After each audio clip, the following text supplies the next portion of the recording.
Thank you. On day 2, Khushi will do the memory verse and also the Bible reading, and Maleena will give the message.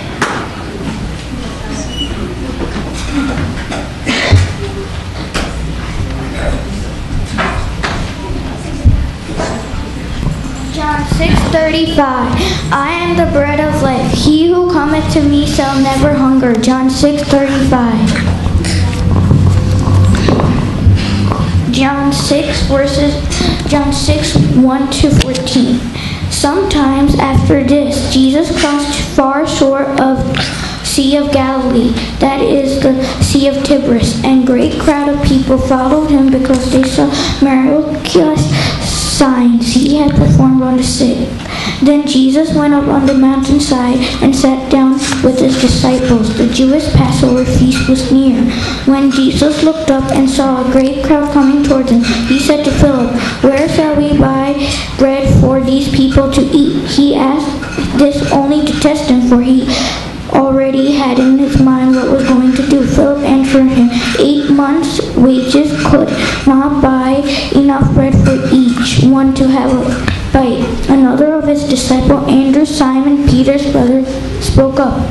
Here is a boy with 5 loaves of barley bread loaves and 2 small fish, and far will they go among so many? Jesus said, have the people sit down. There was plenty of grass that place, and the men sat down, and 5,000 of them.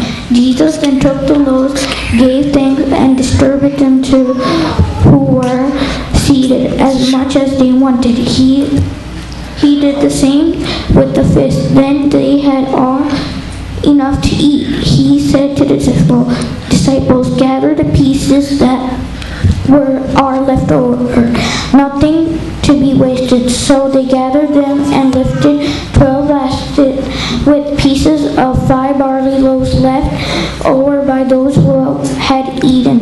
After the people saw the miraculous sign Jesus said, they began to say, surely this is the prophet who come into the world.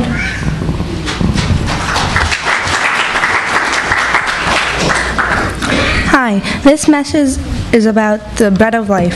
It is about how Jesus and his 12 disciples were with a crowd of people, and the crowd had a lot of questions. Jesus and the disciples were tired, so they went across the lake in a boat. However, the people followed Jesus because they wanted to know they saw the miracles that he done for everyone and the sick people and everyone. Even though Jesus was tired, he still stayed with the people. It was almost time for the Passover, for Jewish Passover. There were over 5,000 men upon him. He asked Philip if he could find any food around here, but Philip said there was no market or anything where he could get food. However, this little boy had 5 bread and 2 little fish. Jesus first took the bread and fish and prayed to God and thanked him for it. And after God prayed, he passed out the food. He just kept passing and passing until everyone got food. And then he told his disciple to pick up the leftovers of the pieces. When the people saw this, they said that this must be the true prophet. Jesus will not only satisfy your hunger, but he will also satisfy your heart hunger. Amen.